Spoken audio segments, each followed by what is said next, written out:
Îsal tevgera kirîn û firotinê ji bo pêdiviyên meha Remezanê lawaz e. Dayîka şivan ji gundewarê Qamişloyê dibêje ji ber buhabûnê nikare hemû pêdiviyan bikire.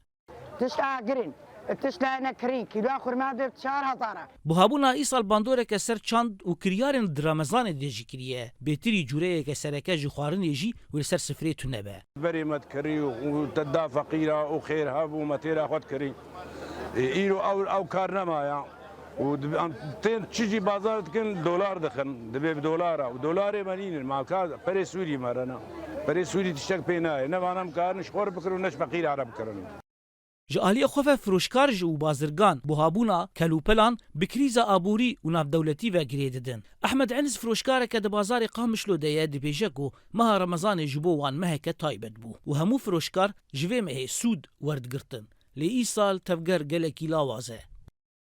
گور خود به مثلا چکی هندک دبی جبر چش بوها بونه نماوک بری ارزانی بو آنا بوها بویج بو مثلا اوکرانیا مثلا دلار مثلا رین کریه بضاعت قالك تيسر تفهم كل شوا يعني قالك اسبابي هنا شغل كيم بويا ونوك حرصاله يعني بسدما كريزا سوريا وداكتنا نرخ ليريا سوري لبرامبري دولار امريكي هروها قرتنا دريين بازرگاني ودور پیشکرنا هري من باكور رجلات سوريا سدمن سركن جبو بوهابوني شرع روسيا واوكرانيا يجي باندورك خراب لسروش ابوري لسوريا وباكور سوريا بگشتي كريه نتنيغو بويا سدما بوهابوني لبلي قالك جورجي دو بازاران ده نماتي ديتن زانا عمر دنگي امريكا قامشلو